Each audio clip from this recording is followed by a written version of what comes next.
हमारी संस्कृति, हमारे संस्कार सदा रहें हमारे साथ। सब्सक्राइब करें तिलक।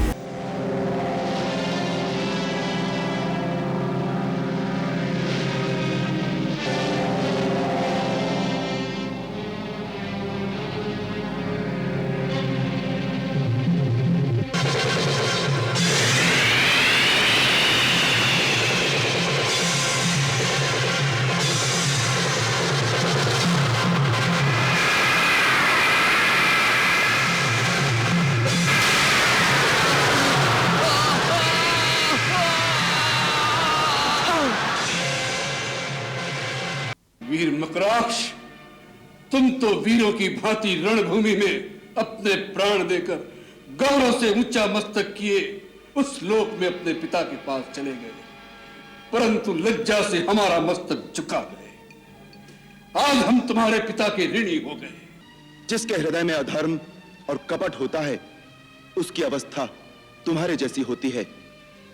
जिसे स्वर्ण लंका के राज सिंहासन पर बैठकर भी जीवन की अपूर्णता का कांटा चुभ रहा है।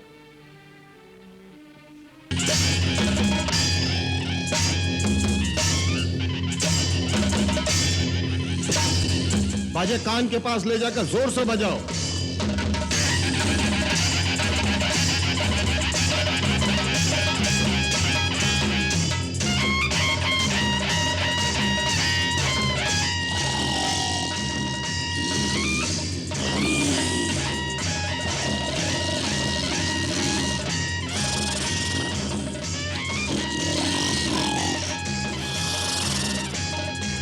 और जोर से।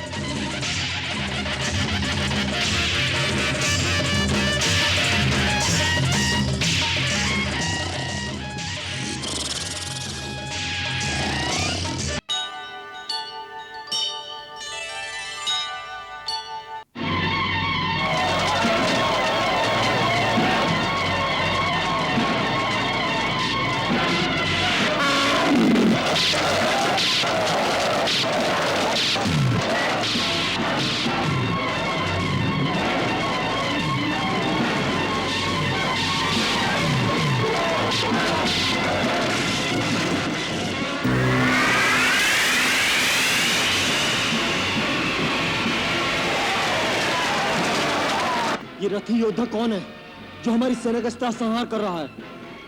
ये रावण का पराक्रमी पुत्र प्रहस्त है। इसे यदि न रोका गया तो ये सारी सेना का विनाश करने की शक्ति रखता है।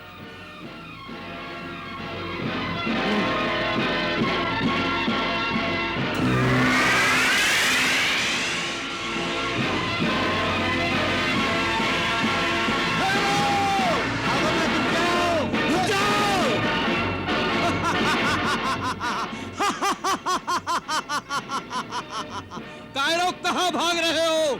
इसी शक्ति के भरोसे लड़ने आए थे।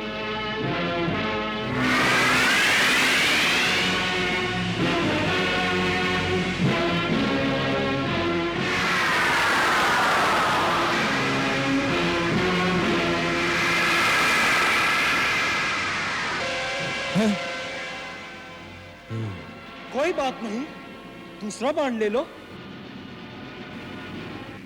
अच्छा हुआ तुम आ गए। मैं तुम्हारी ही प्रतीक्षा कर रहा था। इसीलिए तुम्हारी इस वानर सेना को इतना त्रास दे रहा था, ताकि तुम दोनों भाई उनकी रक्षा के लिए स्वयं आ जाओ, जिससे तुम दोनों को एक साथ मारना मेरे लिए आसान हो जाएगा। तुम्हारा दूसरा भाई कहां है? उसे भी बुला लो। मैं महाराज रावण का पुत्र प्रहस्त तुम्हें बिना आज्ञा के लंका में आने के लिए दंड देना चाहता हूं। हे न्यायाधीश, एक एक भाई को अलग अलग दंड देना ही उचित रहेगा। पहले छोटे भाई से तो निपट लीजिए, फिर यदि जीवित रहे तो बड़े भाई के भी दर्शन हो जाएंगे।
हर हर महादेव।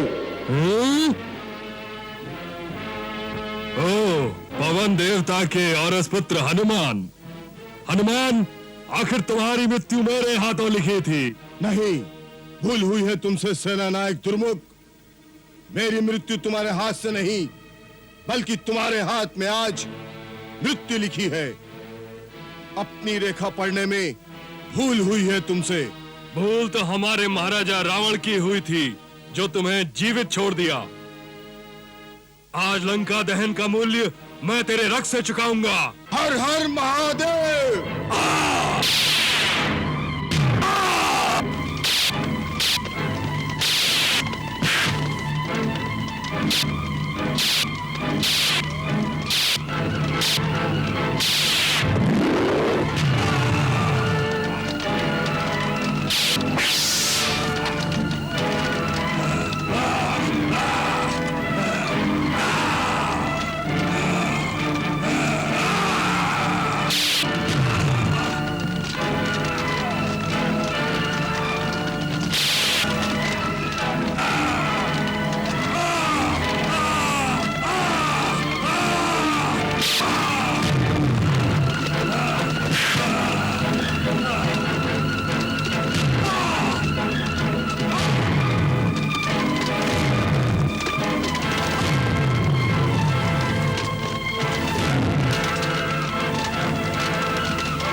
प्रभु, हनुमान के द्वारा दुर्मुख जैसे विकराल असुर की मृत्यु अर्थात हमारी विजय का शुभ आरंभ। आरंभ और अंत के मध्य बहुत बड़ा अंतर होता है किष्किंधापति। देखते जाइए। क्या दुर्मुख मारा गया? नहीं नहीं नहीं नहीं, दुर्मुख अर्थात यम का मुख। बड़े बड़े सूरमा उसके हाथों काल के गाल में समा गए। उसे कौन मार सकता है? वही लंका में पहली बार आकर हाहाकार मचाने वाला मरकट अक्षय कुमार का हंता। महाराज, उसी हनुमान ने महाबली दुर्मुख का अंत किया है। हनुमान!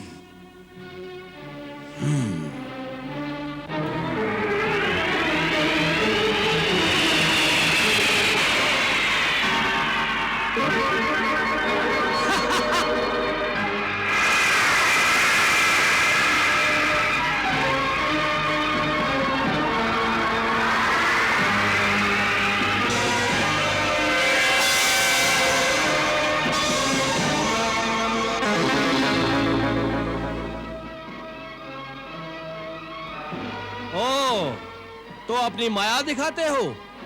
माया भी तो तुम लोग हो। तो लो, इसे संभालो।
धूर्त!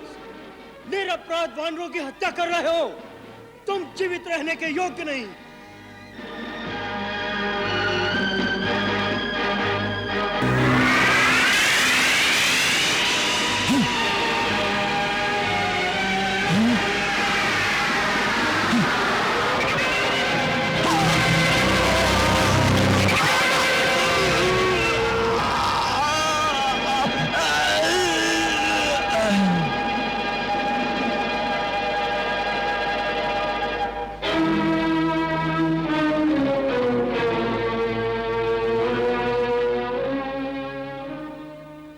प्रहस्त जैसे पराक्रमी का प्राणांत करके हमारे वीर भ्राता लक्ष्मण ने शत्रु की पराजय के द्वार खोल दिए हैं, इसमें कोई संदेह नहीं।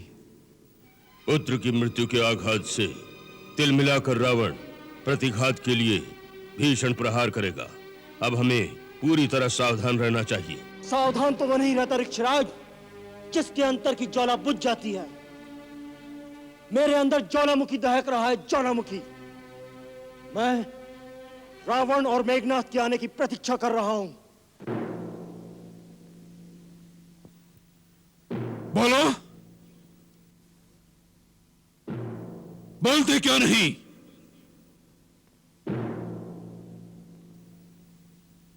क्या समाचार लाए हो?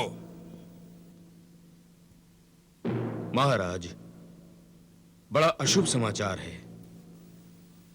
रावण के दरबार में आकर अशुभ भी शुभ हो जाता है। बोलो, क्या समाचार है? महाराज, राजकुमार प्रहस्त। प्रहस्त? क्या हुआ प्रहस्त को? महाराज, राजकुमार रणभूमि में वीर गति को प्राप्त हुए।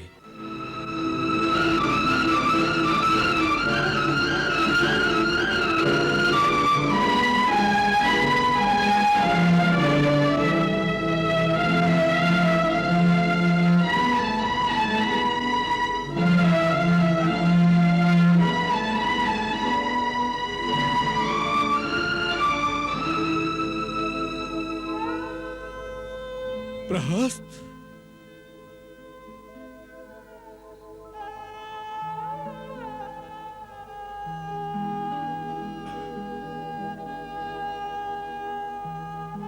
प्रहस्त?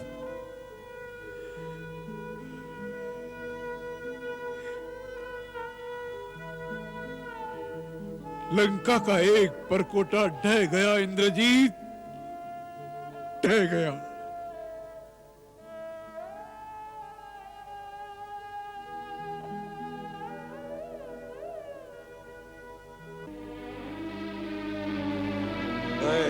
प्रहस्त का बदला लूंगा पिताश्री।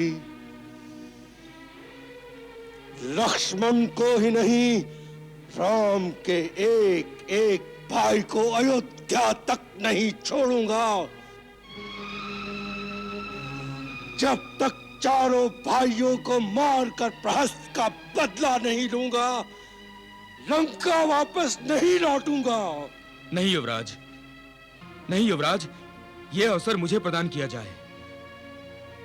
महाराज, राम का वध करने का प्रथम अधिकार मुझे है, क्योंकि उसने मेरे पिता का वध किया है। मुझे माता के वचनों की आन रखनी है। महाराज, मेरी माता ने प्रण किया है, जब तक मैं राम का सर काट कर नहीं लाऊंगा, तब तक अपने पिता का तर्पण नहीं कर सकता। हम तुम्हारी माता की भावनाओं का आदर करते हैं वीर मकराक्ष। वह जैसा कहे तुम वैसा ही करो, परंतु आज ही करो, नहीं तो हम स्वयं रणभूमि में जाने की बात सोच रहे हैं। हम इस युद्ध को लंबा नहीं करना चाहते।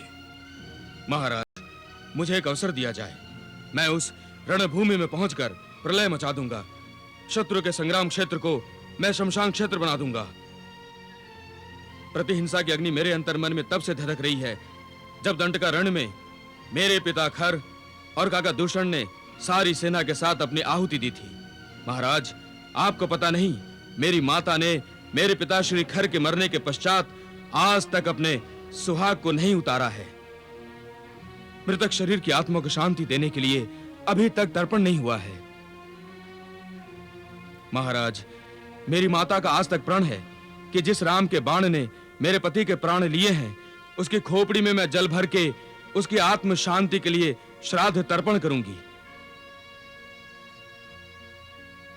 आन है मुझे मेरी मां के आंसुओं पर, मैं अपनी मां का प्रण पूरा करूंगा।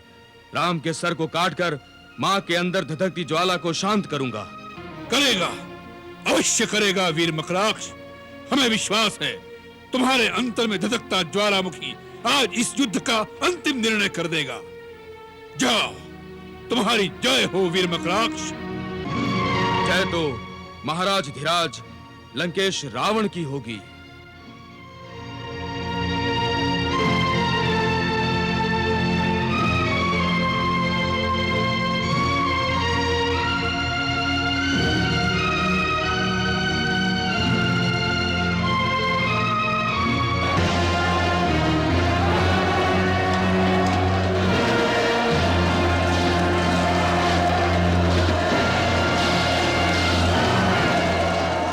कौन है ये? क्या रावण आ गया?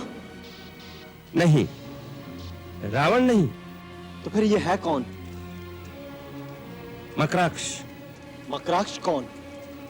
रावण के भाई सेनाधिपति खर का पुत्र। खर जो पंचवटी में था? हाँ, वही। उसके मन में भी प्रतिशोध की ज्वाला भड़क रही होगी।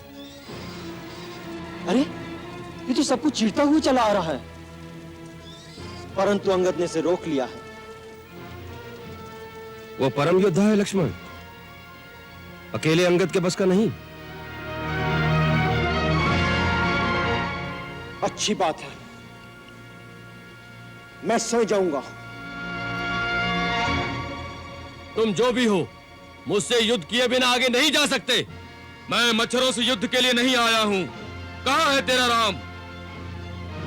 मेरा युद्ध केवल राम से ही होगा। मेरा ये प्रण है, मैं राम का मस्तक लेकर ही जाऊंगा। राम का मस्तक मांगने कौन आया है? इतनी बड़बड़ कर बातें बना रहा है, कौन है तू? तुम्हें मेरे नाम से क्या लेना? एक बार केवल राम को मेरे सामने लाकर खड़ा कर दो। कहां है तेरा राम? कौन हो तुम जो इतना भी नहीं जानते? जब भी श्री राम का नाम लिया जाता है, बड़े आदर से लिया जाता है। आदर तो वीरों का होता है, उसका नहीं जो कायरों की भांति कहीं मुंह छुपाए बैठा हो। जाकर उससे कहो, क्षत्राणी का दूध पिया हो तो वो आकर रणभूमि में सामना करे। उसे कोई युद्ध के लिए ललकार रहा है। कोई चूहा किसी शेर की गुफा के सामने आके पुकारे, बाहर आओ, मेरे साथ युद्ध करो, तो क्या शेर को हाथ जोड़कर उसके सामने आकर खड़ा हो जाना चाहिए? मूर्ख, जो जीवा श्री राम का अनादर करती है, वो फिर बोलने योग्य नहीं रहती, उसी समय काट दी जाती है। तुम मुझे अज्ञानी बालक की भांति तर्क कर रहे हो, इसलिए मुझे तुम पर और तुम्हारी मां के आंसुओं पर दया आती है। मेरी मां एक राक्षस माता है। वो और स्त्रियों की भांति रोना धोना नहीं जानती। उसी मां ने मुझे आज्ञा दी है कि जाकर उस राम का मस्तक काट कर मेरे सामने लाओ। अब क्या होगा? क्योंकि हमारे रहते श्री राम तक तुम्हारा पहुंचना असंभव है। हाँ, यदि तुम अपनी मां को प्रसन्न करना चाहते हो तो श्री राम के मुखारबिंद का एक चित्र ले जाओ, उसके दर्शन मात्र से ही वो प्रसन्न हो जाएंगी। हाँ, बच्चों को जैसे चित्र में चंदा मामा दिखा देते हैं, ऐसे उसे श्री राम दिखा देना। लक्ष्मण, अंगद,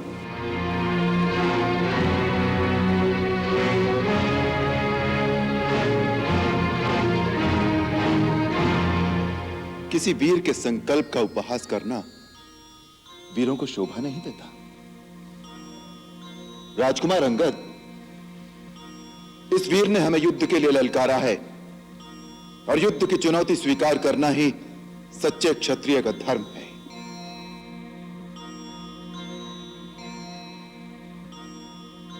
हे वीर युवक, हम तुम्हारी इस चुनौती को स्वीकार करते हैं। तुमने हमारा मस्तक मांगा है, अपना परिचय नहीं दिया कि किस अधिकार से तुम्हें हमारा मस्तक दिया जाए। मैं राक्षस राज खर का पुत्र मकराक्ष हूँ। मेरा अधिकार मेरी माता के संकल्प से है। मेरा अधिकार तुम्हारे हाथों मेरे पिता के वध के कारण से भी है। मेरे शूरवीर पिता जनपद अधिनायक राक्षस राज खर पंचवटी में तुमसे युद्ध करते हुए वीर गति को प्राप्त हुए। उनका पुत्र होने के नाते इस बात का प्रतिशोध लेने के लिए मैं तुम्हें युद्ध के लिए ललकारता हूं। मेरी माता का यह संकल्प है, जिस राम के बाण ने मेरे पति का सर विच्छेद किया है, उसी राम की खोपड़ी में भरे हुए जल द्वारा मैं अपने पिता का श्राद्ध तर्पण कर सकता हूं। मेरी माता के इसी संकल्प ने तुमसे युद्ध करके तुम्हारा मस्तक काटने का अधिकार दिया है। अवश्य, मैं तुम्हारे इस अधिकार को स्वीकार करता हूं। मैं तुम्हें वीर मानता हूं युवक, कि अपना मस्तक संकट में डालकर पिता के शत्रु का मस्तक लेने रणभूमि में आ गए हो। किसका मस्तक संकट में है अभी निर्णय हो जाएगा। युद्ध केवल मेरा और तुम्हारा होगा, कोई अन्य महारथी बीच में नहीं आएगा। बोलो, मेरी चुनौती स्वीकार है? तुम्हारी हर इच्छा पूर्ण होगी वीरासुर।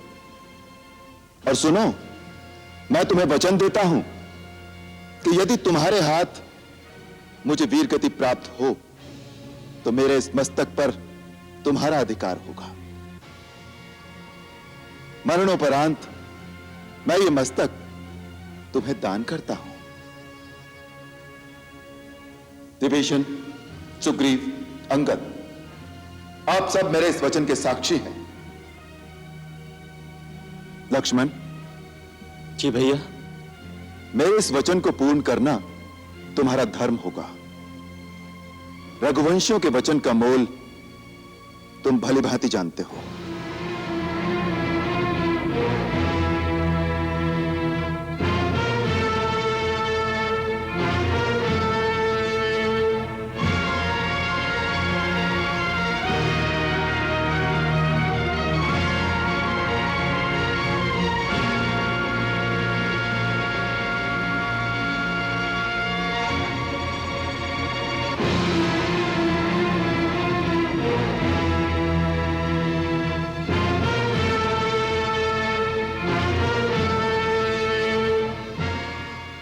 वीरवर मकराक्ष, प्रथम प्रहार तुम करो।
तपस्या का फल। प्रभु, उसने पवन के देवता वायु और वर्षा के देवता वरुण को अपने वश में कर रखा है। ये सब उन्हीं के दिए हुए दिव्य वरों का प्रभाव है। आप यदि वायव्यास्त्र और वरुणास्त्र का अनुसंधान करें तो इस माया से मुक्ति होगी।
आप तो मायापति हैं। इन सब मायावी पुरुषों में जो वास्तविक मकराक्ष है उसकी एक ही पहचान है, केवल उसी के घाव से रक्त निकलता दिखाई देगा। मायावी मकराक्षों के घाव से रक्त नहीं बहेगा।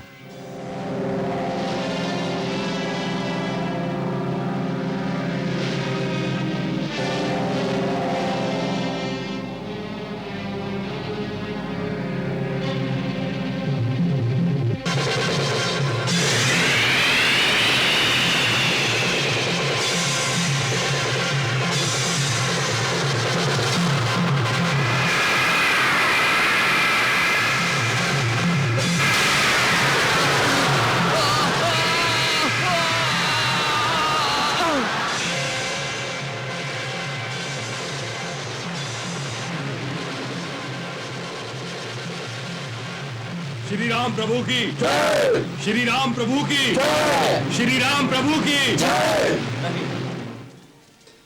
जय इस वीर बांकुर योद्धा की, इस मातृभक्त प्रचंड पराक्रमी की। मां के संकल्प पर अपने प्राण अर्पण करने वाले सपूत, तुम्हें राम प्रणाम करता है।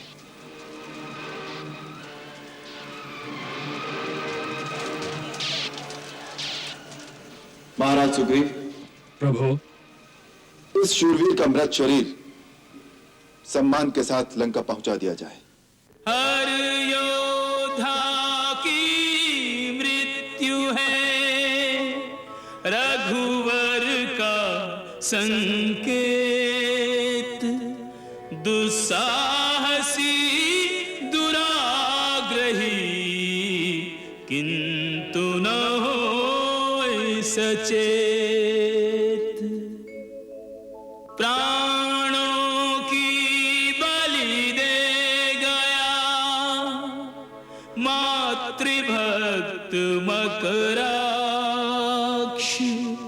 अभिमानी खल के खुले किंतु न ज्ञान गवाक्ष।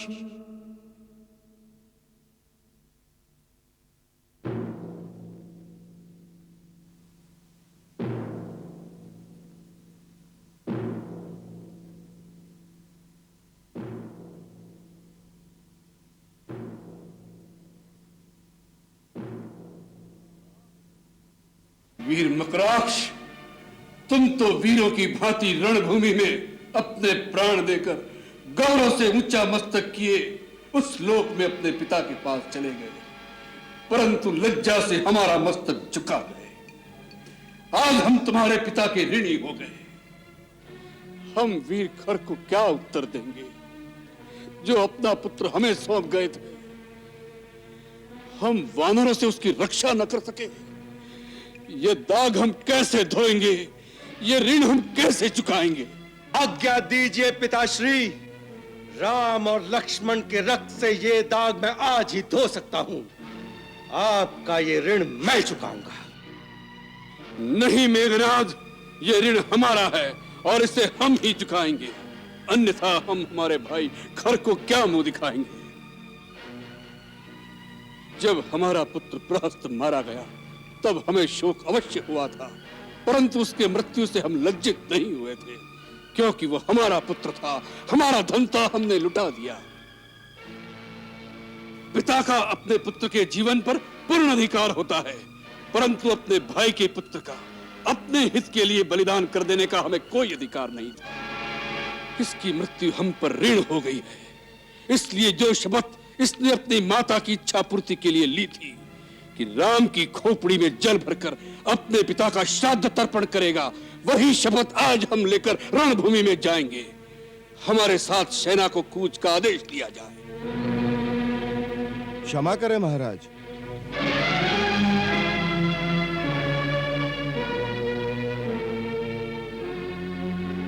यह रणनीति के विरुद्ध होगा। जब तक एक भी सेना नायक अथवा एक भी महारथी जीवित हो, राजा का स्वयं युद्ध भूमि में उतरना नीति सम्मत नहीं होता। एक तो उससे राजा की शक्तिहीनता का आभास होता है, दूसरे सेनापति अथवा महारथी की मृत्यु से राजा पराजित नहीं होता, परंतु यदि राजा को कुछ हो जाए तो सारे देश की पराजय उसी क्षण ही हो जाती है। सेनापति कंपन, तुम केवल सिंहासन की शोभा बढ़ाने वाले किसी राजा से बात नहीं कर रहे। तुम महारथियों के महारथी, तीनों लोगों के विजेता, परम शूरवीर रावण से बात कर रहे हो। हम यह भी देख रहे हैं कि शत्रु एक साधारण योद्धा नहीं है, हमारे महारथियों का बस का नहीं है। वह इसी प्रकार हमारे महारथियों का एक एक दो करके अंत करता रहेगा तो हमारी सेना का मनोबल दिन प्रतिदिन क्षीण होता जाएगा और उसका यश और मनोबल उसी प्रकार भड़क उठेगा जिस प्रकार यज्ञ में घृत की आहुति पड़ने से अग्नि की ज्वाला भड़क उठती है। इससे पहले कि वह ज्वाला उसकी यज्ञशाला से फैलकर हमारे सारे देश को भस्म कर दे, हम आज ही उसकी यज्ञशाला को विध्वंस कर देंगे। इस युद्ध का लंबा होना लंका के हित में नहीं है। हमारे कूच का डंका बजाया जाए।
लंका नरेश रावण स्वयं युद्ध के लिए आ रहा है। स्वयं आ रहा है?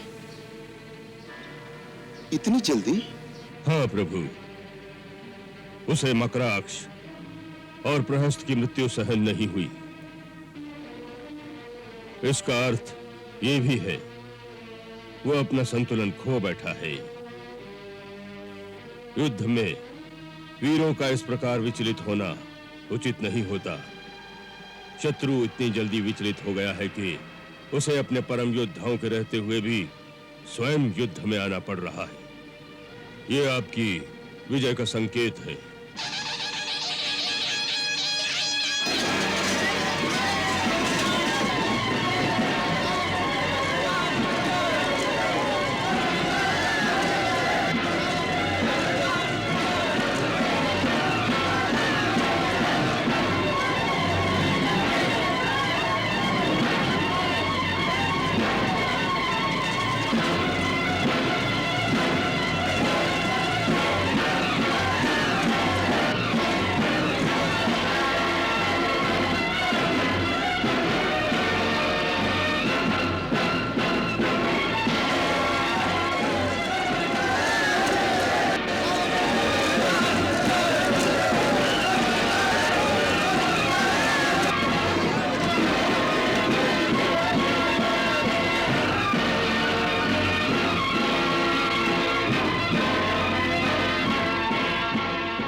तुम्हें वीर होने का मान हो?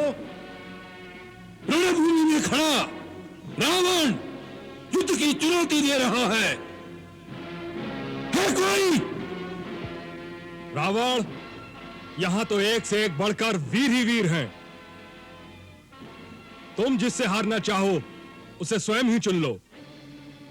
सुग्रीव उस दिन दुम दबाकर भाग गया था, आज हमारे सामने आते तुम्हें लाज नहीं आती?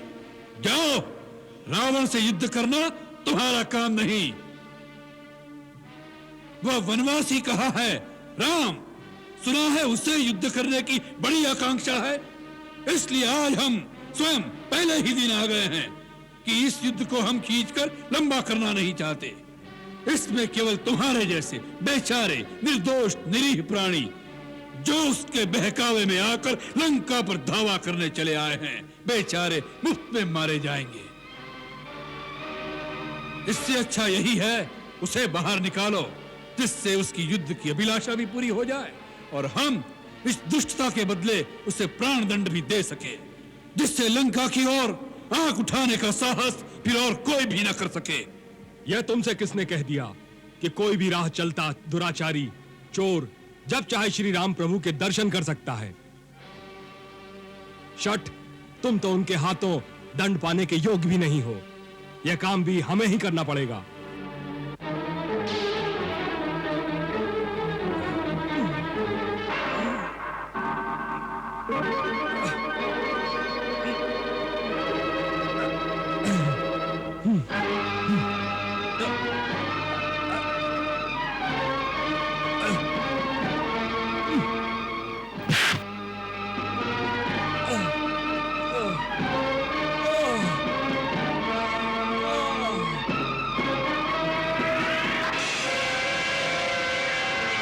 निर्लज्ज, एक उचित योद्धा पर बाण चलाते हो? तुम्हें तो युद्ध के प्राथमिक नियम भी नहीं पता।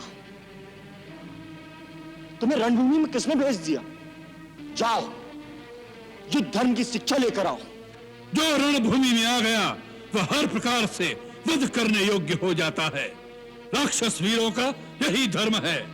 हम इन मानवीय भावनाओं की निर्बलता में नहीं फंसते। युद्ध का एक ही लक्ष्य है, जीत, वो किसी प्रकार भी हो। तुम ठीक कहते हो। नियम, नीति, धर्म, इन सब बातों से तुम जैसे लंपट दुराचारी का क्या रिश्ता? ये तो सभ्य लोगों की बातें हैं।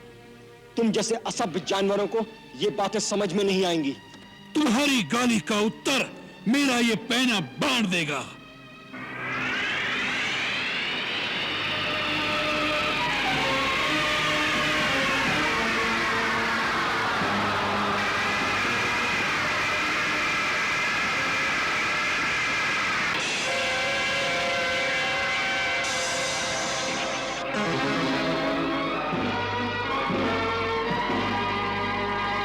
तुम जैसा पापी व दुराचारी जब निरुत्तर हो जाता है तो केवल शस्त्र का ही सहारा लेता है। तुम जैसे लोगों के लिए हमें भी शस्त्र उठाना पड़ता है, क्योंकि तुम विवेक, धर्म और नीति की भाषा नहीं समझ सकते। ये पांडित्य की बातें किसी ऋषि मुनि को जाकर सुनाओ। रणभूमि में आए हो तो बातें करो शस्त्रों की झंकार से।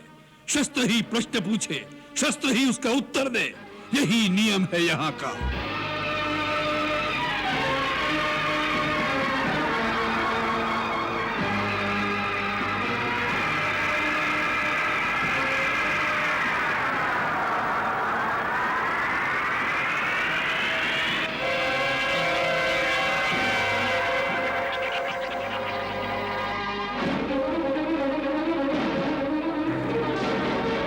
स्वयं जाइए प्रभु, आपके बिना उसका सामना कौन कर सकता है? वो अकेला ही हमारे अनेक योद्धाओं को मारकर हमारी सेना की बड़ी क्षति कर सकता है। युद्ध के पहले दिन ही यदि शत्रु का इस प्रकार प्रभाव बढ़ जाए तो अपनी सेना के मनोबल की हानि होती है।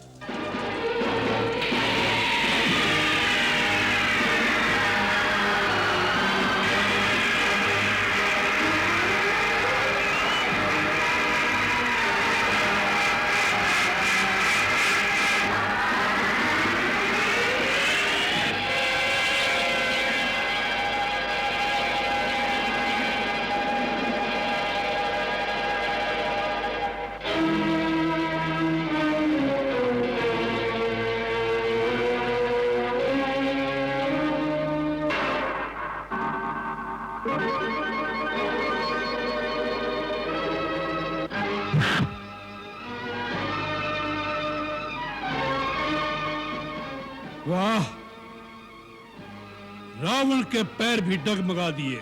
कोई बात है, एक अवसर हमें भी दीजिए।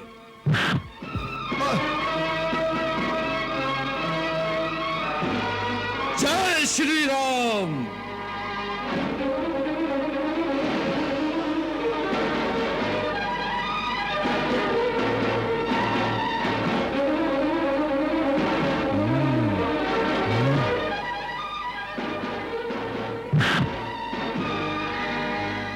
वाह रावण वाह।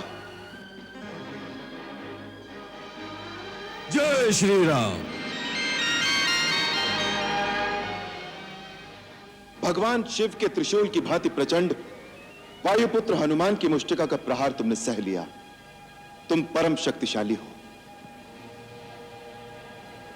परंतु कितने दुख की बात है कि ऐसी शक्ति का प्रयोग तुमने अधर्म के कार्यों में किया और इस दुर्दशा को पहुंच गए। दुर्दशा? किसकी दुर्दशा, हमारी या तुम्हारी? तुम्हारी।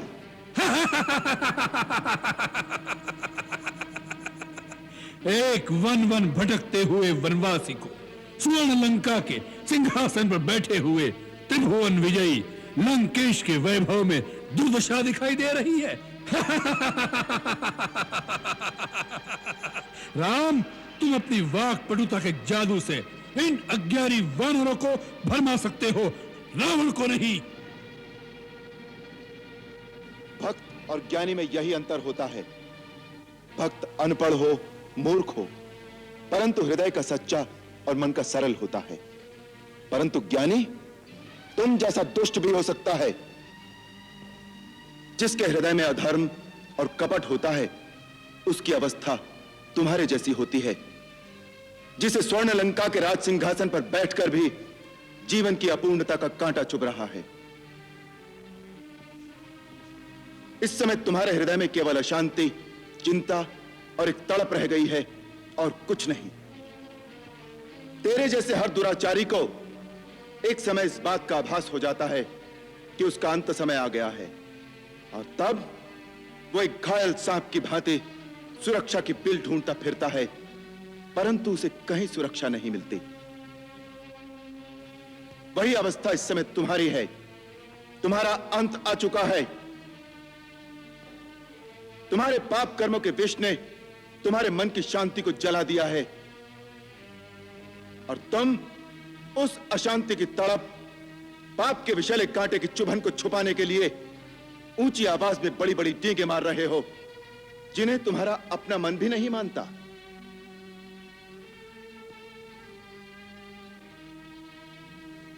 रावण, इसी अवस्था का नाम दुर्दशा है।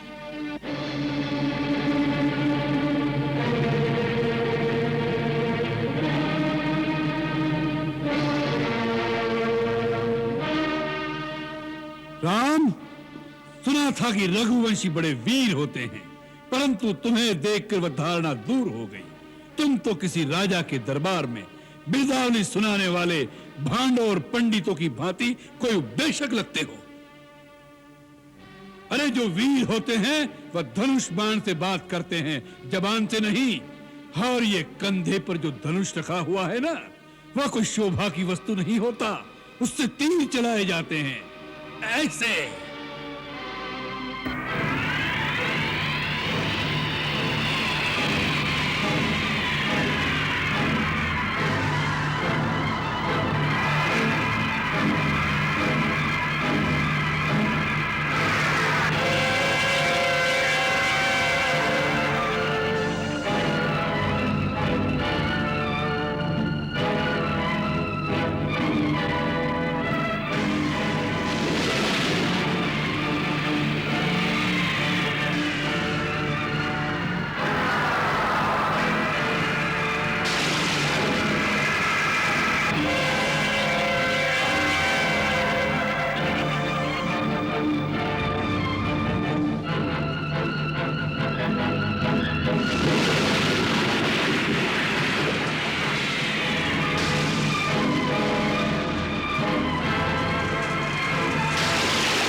रावण, केवल पाशविक बल और अस्त्र शस्त्रों की गिनती से युद्ध नहीं जीते जाते।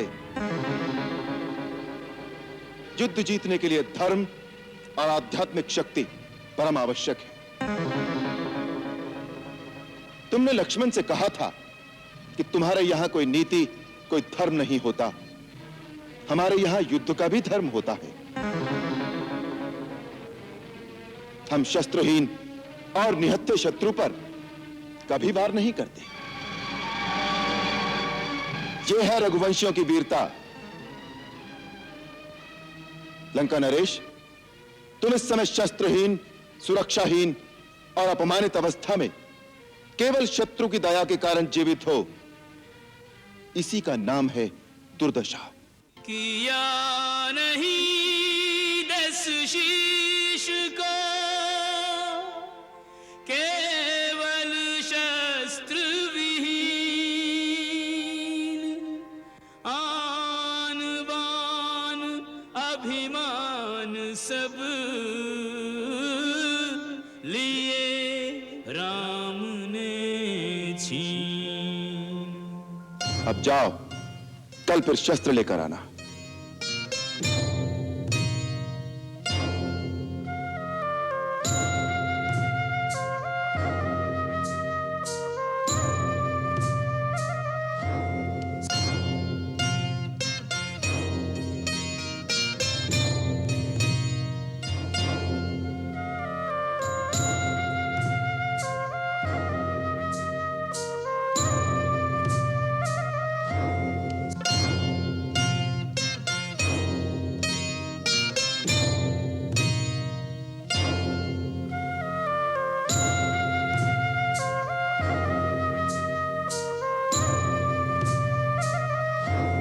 सर झुका कर चला, मुंह की खा कर चला, हार की खीज से तिल मिलाया हुआ। हाथ में टूटा दर्पण अहंकार का, अर्धविक्षिप्त सा छटपटाया हुआ। आज रावण को भी इसका आभास है, राम के रूप में काल आया हुआ। काल से कौन रक्षा करे जब स्वयं काल को दे निमंत्रण बुलाया हुआ।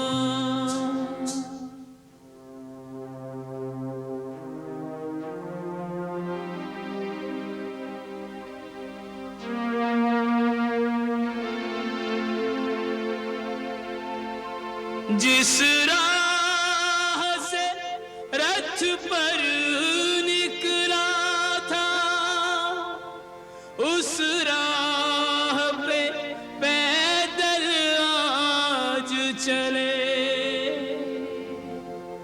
प्रतिशोध की आग लिए मन में, अपमान की कालिख मुख पे मले। जब राम विमुख हुआ राम समुख, तो अहम ब्रह्मास्मि के पंख जले। तब टूटता है ऊंचाई का भ्रम, जब आता है ऊंट पहाड़ तले।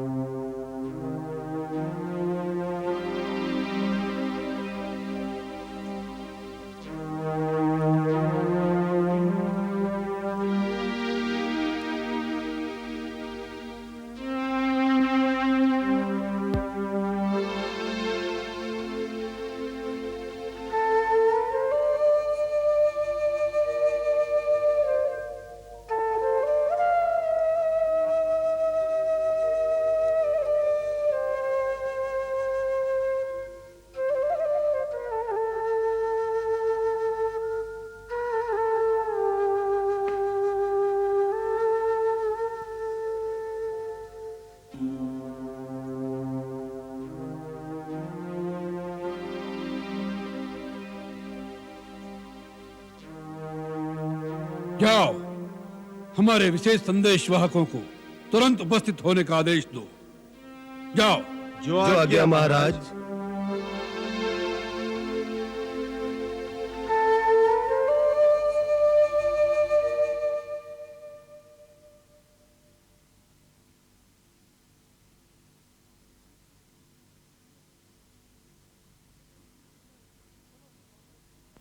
इस युद्ध में समस्त राक्षस शक्तियों का एकत्रित होना आवश्यक है।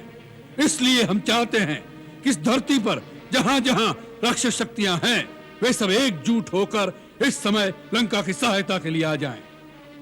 शार्दुल, महामेघ, तुम माया के परों पर उड़कर 8 दिशाओं में जाओ। 7 द्वीपों में, कठोर पर्वतों पे, पाताल की कंदराओं में, चक्रवाल गिरी के ऊपर, सर्वत्र जहां जहां राक्षस शक्तियां हैं, उन्हें लंकेश्वर का आवाहन सुना दो कि आज समस्त राक्षस जाति की प्रतिष्ठा का प्रश्न है। आज असुरी शक्ति इस वानर सेना का मुकाबला भी न कर सकी तो उन्हें इस पृथ्वी पर रहने का कोई अधिकार नहीं है। इसलिए युद्ध के लिए सुसज्जित होकर सबको लंका में एकत्रित हो जाना चाहिए। जाओ। जो आज्ञा महाराज।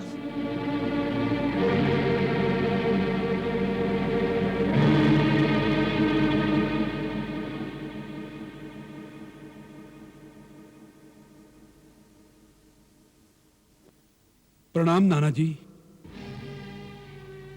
चिरंजीवी हो, यशस्वी हो। क्या बात है तात? तुम्हारे गात्र शिथिल हो रहे हैं। तुम्हारे मुखमंडल पर चिंता के मेघ मंडरा रहे हैं। तुम्हारे विशाल नेत्रों में निराशा की उदासी झिलमिला रही है। नाना जी, आप हम पर व्यंग कसने आए हैं, हमारा उपहास करने आए हैं। ये कैसी बात कर रहे हो लंकेश?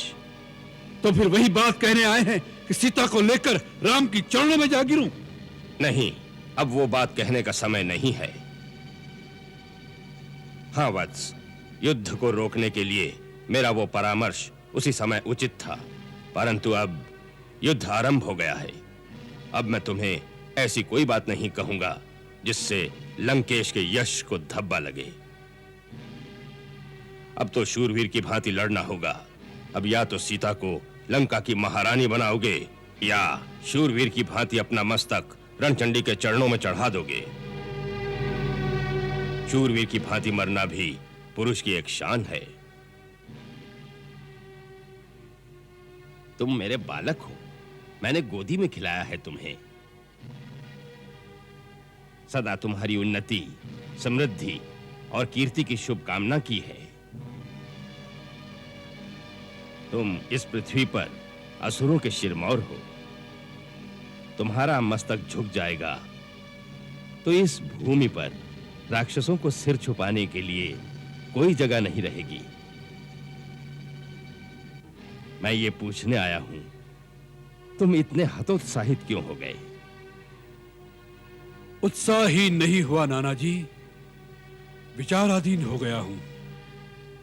किस विचार में खो गए हो वत्स? जितना सरल समझा था उतना सरल नहीं है शत्रु का पार पाना। नाना जी, शत्रु प्रबल है। तुम स्वयं प्रबल से प्रबलतम भीषण विप्लव हो दशानन। तुमने इंद्र के वज्र, शिव के त्रिशूल और विष्णु के सुदर्शन चक्र का सामना किया है लंकेश। यही तो विचार करने की बात है नाना जी। उस वनवासी राम का बाण जब कमान पर चढ़ता है तब चतुर्मुख ब्रह्मा के समान दिखाई देता है, और जब धनुष से छूटता है तब सहस्त्रमुख विष्णु के समान हो जाता है, और जब प्रहार करता है तब रुद्र के समान प्रलयंकारी बन जाता है। नाना जी, हमने इंद्र के कुलिश, शिव के त्रिशूल और विष्णु के सुदर्शन चक्र को अपनी ओर आते देखा है, परंतु उनके और राम के बाणों में अगाध भेद है। राम के बाणों की गति इतनी तीव्र है कि कब धनुष से छूटते हैं, कब निशाने पर लगते हैं, देवताओं की दृष्टि भी उसे नहीं पकड़ पाती, तो फिर इन चर्म चक्षुओं से कैसे दिखाई देंगे? मानो तीनों लोकों की शक्तियां उसमें समा गई हो। आज उसने हमसे युद्ध नहीं किया, केवल हमारा उपहास किया है, जैसे कोई बालक के साथ खिलवाड़ करके उसे भगा दे। ये तो और अच्छा हुआ पहले दिन ही तुमने शत्रु की थाह पा ली। तात, पहली विजय को अंतिम विजय मत समझो और पराजय के पहले झोंके को अंत तक पराजय मत मानो। शत्रु के बलाबल शक्ति संचित करके युद्ध करो। इसीलिए तो हमने 8 दिशाओं में राक्षस जाति को एकत्रित करने के लिए दूत भेज दिए हैं। और कहीं दूत भेजने की क्या आवश्यकता है, जबकि परम शक्तिशाली तुम्हारा भाई कुंभकर्ण तुम्हारे घर में ही सोया है। यही अवसर है, उसे जगाओ। वानर सेना के लिए वो अकेला ही काफी है, जगाओ उसे। आश्चर्य की बात है, आज तक ये बात हमारी दृष्टि में क्यों नहीं आई? नाना जी, आपने हमारी समस्या का समाधान कर दिया। नायक विरूपाक्ष, जाओ कुंभकर्ण की शयन केंद्र में जाओ, उसे जगाओ और उसे लंकेश्वर का संदेश सुनाओ। आज लंका को कुंभकर्ण की आवश्यकता आन पड़ी है। जाओ। जो आज्ञा महाराज। सीते, सीते, वो दिन आ गया है पुत्री, जब तेरे मन मंदिर में विराजमान मूर्ति तेरे सामने साकार विराज रही होगी। सपने ही सपने, कब तक दिखाओगी माता? सपना सत्य होने की भूमिका तो युद्ध के पहले दिन से ही बन गई थी मेरी रानी। युद्ध शुरू हो गया है। कहा जाता है कि पहले मारे वही वीर, आज वही सत्य हुआ है। पहले ही दिन उन वानरों को तुच्छ समझने वाले घमंडी राक्षसों के वीरों को श्री राम की सेना ने परास्त कर दिया है। सच? और क्या समाचार है युद्ध के? मेरे रघुनाथ कैसे हैं? देवजी लक्ष्मण को कोई क्षति तो नहीं पहुंची ना? क्षति तो केवल उनके शत्रुओं के भाग में आई है सीते। सुना है कि श्री रघुनाथ के तीखे तीर वाणी की गति से तेज, बिजली की चमक से बढ़कर उसे चकाचौंध करने वाले थे। सुर, असुर, देव, दानव, शत्रु, मित्र सब उसे चकित होकर देख रहे थे। पूरब में, पश्चिम में, उत्तर में, दक्षिण में, पृथ्वी पर, आकाश में चारों ओर श्री राम की सेना ही थी। इसका प्रभाव पापी रावण पर कब पड़ेगा? पड़ चुका है। पहले ही दिन तेरे परमवीर पति ने उसे निशस्त्र करके युद्ध की भूमि में सबके सामने अपमानित करके भेजा है, ये कहकर कि निशस्त्र पर हम रघुवंशी वार नहीं करते। जा, कल फिर आना। फिर क्या? वो एक घायल सर्प की भांति तड़प रहा है, उसका मनोबल टूट गया है और मैंने सुना है कि वो अपने भाई कुंभकर्ण को जगाना चाहता है।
जो सोया हो नींद में उसे जगाया जा,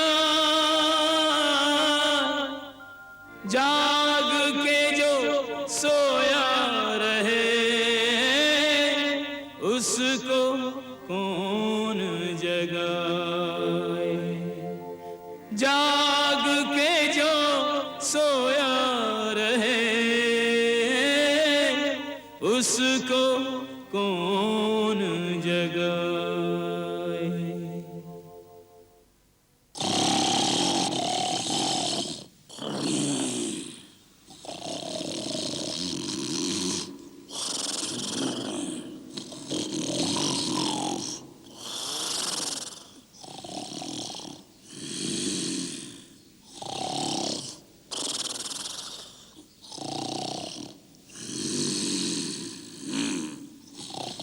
बाजे कान के पास बजाओ।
बाजे कान के पास ले जाकर जोर से बजाओ।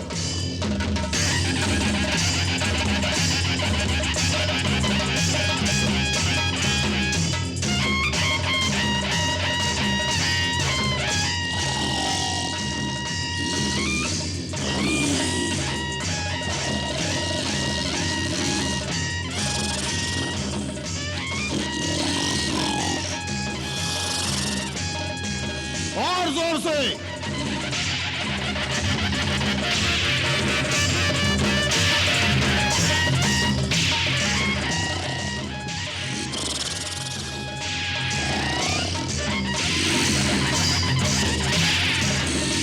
और जोर से।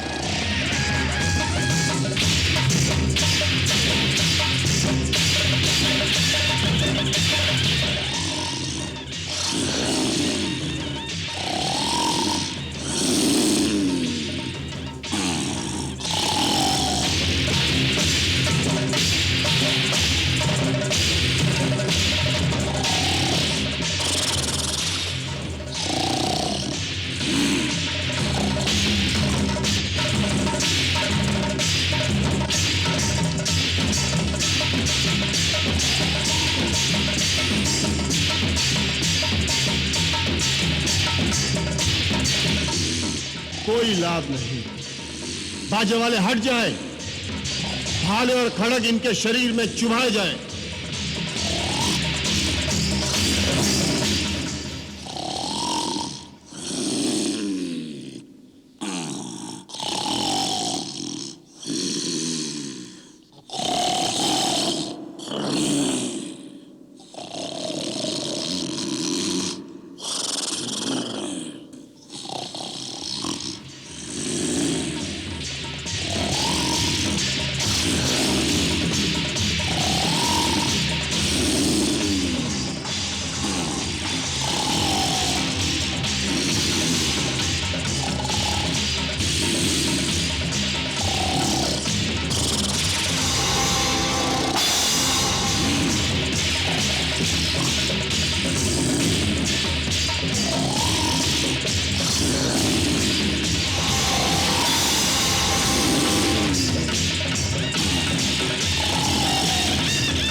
कोई असर नहीं। पेड़ और पत्थर लेकर आओ।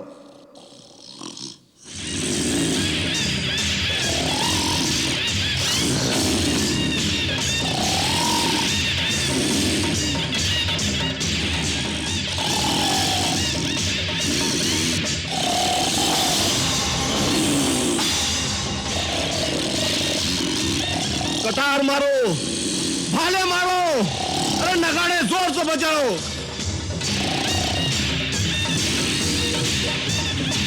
इनको उठाने का प्रयत्न करो, जोर से और जोर से।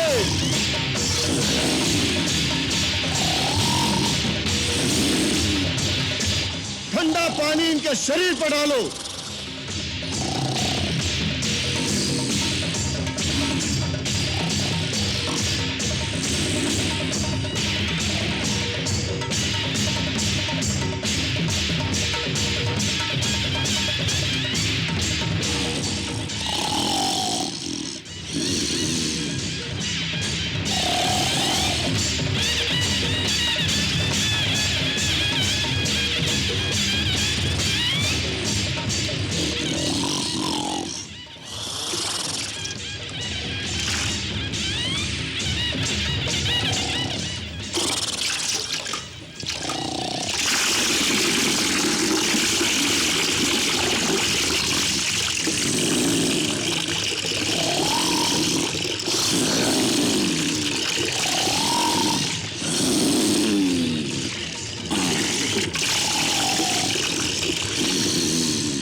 कोई असर नहीं।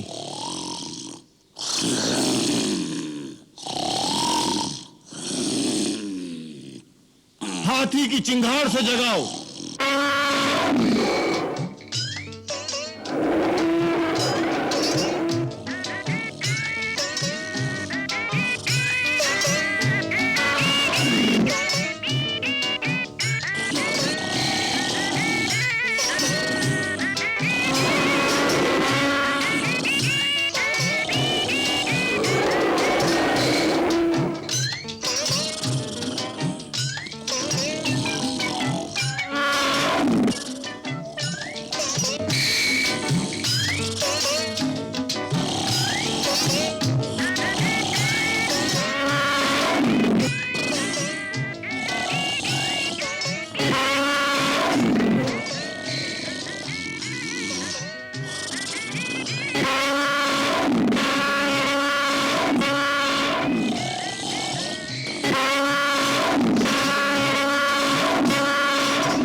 मैं तो थक गया हूं।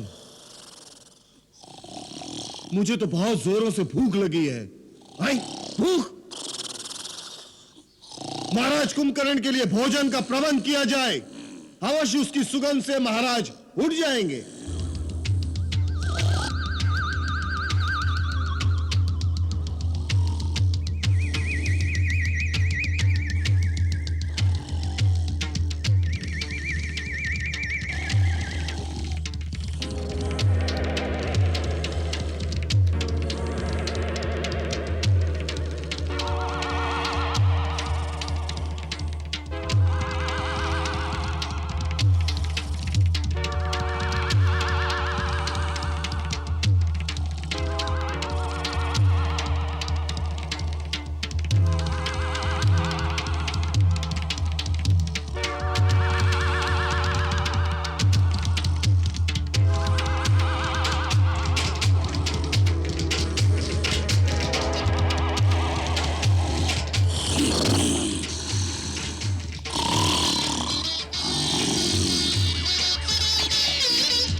महाराज, महाराज!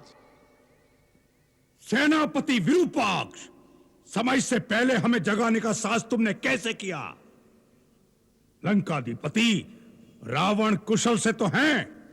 जी छोटे राजा, महाराज रावण सकुशल अपने महल में विराजमान है। तो फिर क्या है? लंका पर तो कोई विपत्ति नहीं आई?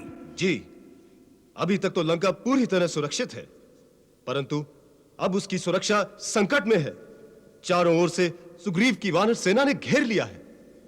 वानर सेना ने घेर लिया है? परंतु वानर राज वाली के साथ तो हमारी संधि थी। वाली मारा जा चुका है। उसका छोटा भाई सुग्रीव वानर देश से सिंहासनारूढ़ है और अयोध्या के बनवासी राजा राम की सहायता के लिए उसने अपनी सेना सहित लंका पर चढ़ाई कर दी है। वानरों ने लंका की राजधानी को घेर रखा है। परंतु क्यों? अयोध्या के राम को लंका से क्या चाहिए? अपनी पत्नी। अपनी पत्नी? अर्थात लंकेश्वर उनकी पत्नी सीता को हर लाए हैं। सीता को हर लाए? साक्षात जगदंबा को हर लाए? ऐसी दुर्बुद्धि उनके मन में कैसे उत्पन्न हुई? किसी ने उन्हें समझाया नहीं? जी, आपके छोटे भाई विभीषण ने भरे दरबार में उन्हें यह बात समझाने का साहस किया था, तो महाराज रावण ने उन्हें लात मारकर राज्य से निकाल दिया। हैं? क्या शत्रु बहुत शक्तिशाली है? आज रणभूमि में राम ने न केवल लंकेश्वर का उपहास किया, बल्कि उनका घोर अपमान भी किया है। निशस्त्र करके उन्हें यह कह के छोड़ दिया कि जाओ, अभी थक गए होंगे। मैं थके हुए निहत्थे शत्रु पे वार नहीं करता। महाराज रावण अपने भवन में आपकी प्रतीक्षा कर रहे हैं।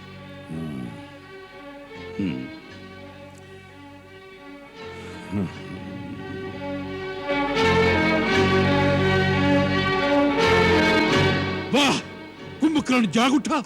जी हाँ महाराज, श्रीमान कुंभकर्ण नगर से होते हुए आपके दर्शन के लिए पधार रहे हैं। श्रीमान कुंभकर्ण को देखकर नगर में उत्साह की लहर फैल गई है। अब तो चारों ओर उत्साह ही उत्साह दिखाई देगा। हम विलास भवन की छत पर जाते हैं, वीरवर कुंभकर्ण से वहीं मिलेंगे।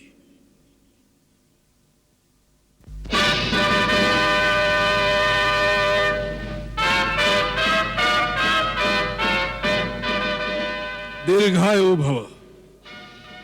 महाराज, मुझे जो विरूपाक्ष ने सुनाया है, क्या वह सत्य है कि इस समय वानर सेना ने लंका के गिर्द घेरा डाल दिया है और लंका पर संकट के बादल छाए हुए हैं? हाँ तात, इस समय लंका संकट में आ गई है, इसीलिए तुम्हें असमय में ही जगाया गया है, क्योंकि हम सब की आशा अब केवल तुम पर ही केंद्रित है। शत्रु ने अल्प समय में ही हमारे प्रमुख प्रमुख योद्धाओं को मार डाला है। जब तक समुद्र पार के दूसरे स्थानों से और राक्षस योद्धा सहायता के लिए नहीं आ जाते, तब तक इस बची खुची सेना से लंका की सुरक्षा करना बहुत कठिन दिखाई देता है। लंका का कोष भी खाली होने वाला है, इसलिए भी तुम्हारा युद्ध भूमि में जाना आवश्यक हो गया है। इंद्रजीत से कुछ नहीं हुआ? जब हम स्वयं राम से टक्कर नहीं ले सके, तो इंद्रजीत उसका सामना कैसे कर सकता था? इसलिए अभी तक हमने उसे युद्ध में नहीं भेजा है। आप स्वयं क्या रणभूमि में गए थे? हाँ, जब प्रहस्त और मकराक्ष भी मारे गए, तब हमने सोच लिया कि शत्रु ऐसे योद्धाओं से वश में आने वाला नहीं है। युद्ध लंबा होता जाएगा और लंका निवासियों का मनोबल दिन प्रतिदिन मंद होता जाएगा। इसलिए हमने निश्चय कर लिया कि हम स्वयं जाकर एक ही बार में शत्रु का समूल नाश कर दे। परंतु शत्रु इतना निर्बल नहीं निकला जितना हमने समझा था। उसने हमारे समस्त अस्त्रों को काटकर हमें निहत्था कर दिया। और सबसे बड़ी चोट तो उसने में तब पहुंचाई जब उसने उस अवस्था में हमारा वध नहीं किया। युद्ध में मरने से हमारी वीरता को दाग नहीं लगता, परंतु उसने हमें अपमानित करके वापस भेज दिया है। आज सारा संसार हम पर हंसता होगा, यहां तक कि सीता भी हमारा उपहास करेगी। अब हम कौन से गौरव के अहंकार को लेकर उसके सामने जाएंगे? कुंभकर्ण मेरे भाई, इसलिए भी तुम्हारा युद्ध भूमि में जाकर उन वानरों और मानवों का भक्षण करना आवश्यक हो गया है। आज राक्षस जाति की लाज तुम्हारे हाथ में है। तुम्हें रावण के अपमान का बदला लेना है राम से।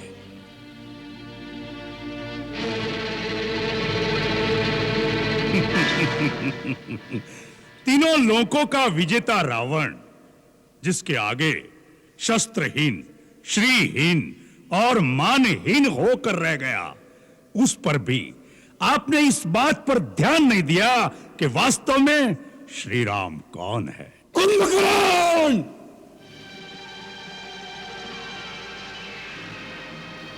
शत्रु को श्री लगाकर संबोधित मत करो। महाराज, आंखें बंद कर लेने से सूर्य का प्रकाश लोप नहीं हो जाता। जो तीनों लोकों के स्वामी हैं, स्वयं श्रीमान नारायण हैं, उन्हें श्री राम ही कहना पड़ेगा। भैया, शायद आप ये भूल गए हैं कि श्री राम से कई पीढ़ियां पहले इक्ष्वाकु वंश के एक राजा ने आपको श्राप दिया था कि जब स्वयं श्रीमान नारायण हमारे कुल में अवतार लेंगे, तब वह उसी न रूप में आपका विनाश करेंगे। वो बात भी भूल गए जो नारद ने मुझे बताई थी कि विष्णु ने राक्षसों का नाश करने के लिए अयोध्यापति दशरथ के घर जन्म लिया है। भैया, ब्रह्मा की बात भी भूल गए, फिर भी आप महारानी सीता का हरण कर लाए, जो स्वयं लक्ष्मी का अवतार है। हमें अपनी बहन के अपमान का बदला लेना था। हमारे भाई के वध का प्रतिशोध क्या हमारा कर्तव्य नहीं था? तो उस कार्य को वीरों की भांति करते। चोरों की भांति एक स्त्री का हरण करके क्या आपका मस्तक गौरव से ऊंचा हो गया है? सूर्पणखा मेरी भी तो बहन थी। आज मुझे जिस प्रकार उठाया है, उस दिन यह हीन कार्य करने से पहले मुझे जगाते तो मैं आपको बताता कि प्रतिशोध कैसे लिया जाता है। राजा के लिए उचित ही नहीं, यह आवश्यक भी है कि वो हर महत्वपूर्ण कार्य अपने परम विद्वान और सच्चे हितैषी मंत्रियों के परामर्श से ही करे। राजा को चापलूसों और ऐसे स्वार्थी मंत्रियों की बातों में नहीं फंसना चाहिए जो अपना निजी हित और अर्थ स्वार्थ के लिए राजा के साथ अपने देश को भी शत्रु के हाथों बेच सकते हैं। ऐसे ही मंत्रियों के लिए शास्त्र कहता है कि विनाशयन्तो भर्तारम सहिताः शत्रुभिर्बुधैः विपरीतानि कृत्यानि कारयन्ति ही मंत्रिणः तान भर्ता मित्र संकाशान अमित्रान मंत्र निर्णय व्यवहारेण जानियात सचिवानु उपसंहितान। कुंभकर्ण, यह समय शास्त्र सुनाने का नहीं है। हर बात अपने अपने समय पर ठीक लगती है। यही तो मैं कहना चाहता हूं भैया कि आपने उचित समय पर उचित बात नहीं की। नीति कहती है कि पुरुष को धर्म, अर्थ और काम का सेवन उचित समय पर ही करना चाहिए। जैसे प्रातः काल धर्म का, मध्याह्न काल में अर्थ सेवन का और रात्रि में काम सेवन का विधान है। इन तीनों में भी धर्म श्रेष्ठ है। अतः जहां अर्थ और काम का सेवन धर्म विरुद्ध हो, वहां उन दोनों की उपेक्षा करके धर्म के अनुसार ही चलना चाहिए। सीता का हरण करते समय आपने धर्म और अधर्म की बात नहीं सोची। मंदोदरी भाभी और विभीषण की नीति और धर्मयुक्त बात नहीं सुनी। केवल अपनी काम वासना की पूर्ति का बहाना ढूंढा है आपने। इसी का यह फल है जो आज सारे लंकावासी भोग रहे हैं। एक गुरु या आचार्य की भांति हमें उपदेश सुनाना है तो जाओ, जाकर फिर से सो जाओ। हमें तुम्हारी कोई आवश्यकता नहीं है। यह समय है संकट का। इस समय तुम्हारा क्या कर्तव्य है वही बात करो। मान लिया हमने भ्रम से नारायण को नहीं पहचाना, मान लिया अपने चित्त के मोह में एक स्त्री का हरण कर लिया, मान लिया अपने गौरव और अहंकार में हमने किसी का परामर्श नहीं सुना। इन सब बातों की चर्चा करने से इतिहास पीछे नहीं मुड़ जाएगा।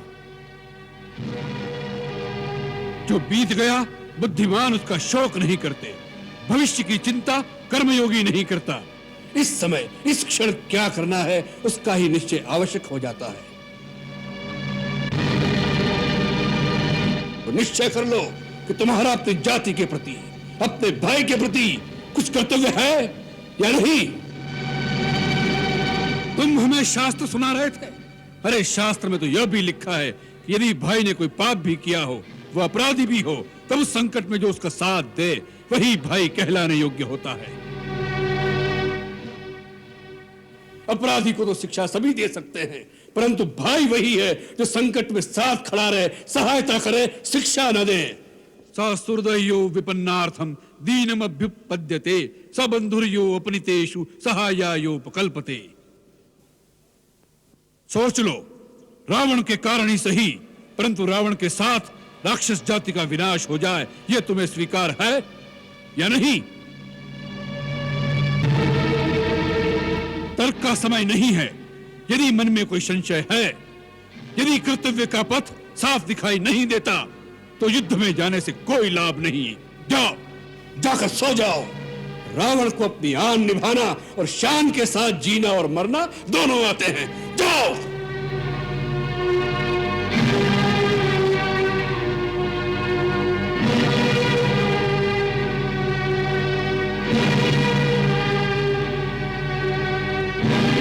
भैया, आपने मुझे ठीक प्रकार से समझा नहीं।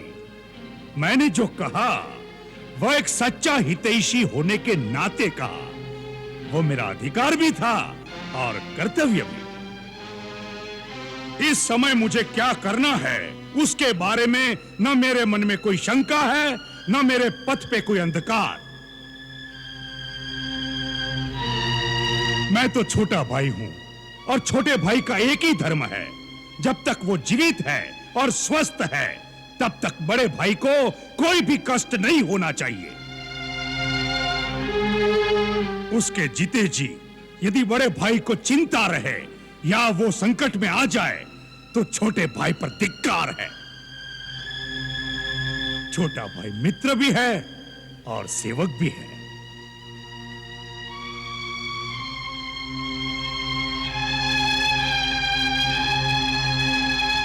कुंभकर्ण, हमें तुम पर गर्व है।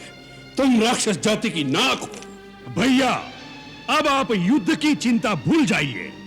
मैं आपको वचन देता हूं कि आज सूर्यास्त होने से पहले उस वनवासी राजकुमारों के मस्तक लंका की गली कूचों में से गेंद की भांति पैरों से लुढ़काता हुआ लेकर आऊंगा, ताकि जिनके प्यारे संबंधी इस युद्ध में मारे गए हैं वह भी आकर उसे एक एक ठोकर मार सके।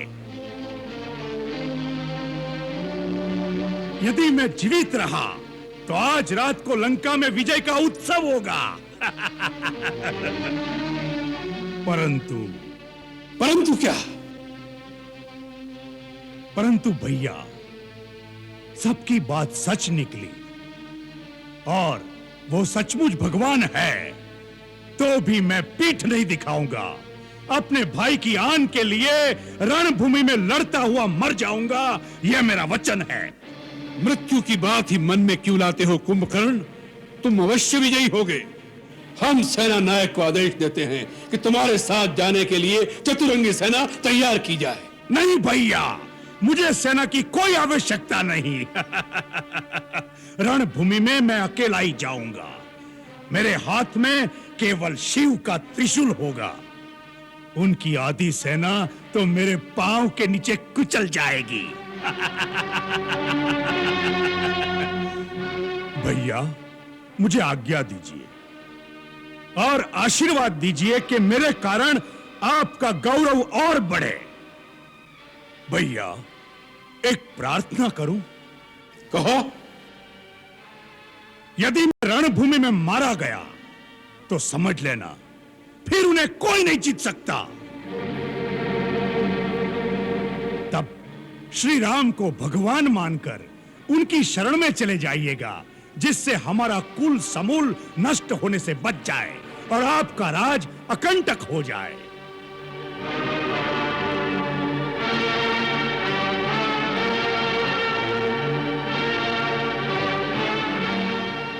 प्राणी जब अपने कुटुंबी जनों के साथ बैठकर ऐश्वर्य भोगता है तभी वह प्रसन्न और संतुष्ट हो जाता है।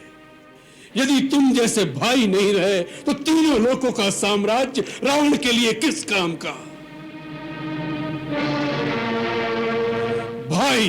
भाइयों के बेटे अपने बेटे मरवा कर कैसे ऐश्वर्य भोग सकेगा रावण? जाओ कुंभकर्ण, मृत्यु की बात मत करो, युद्ध की बात करो, युद्ध में विजय की बात करो। जाओ।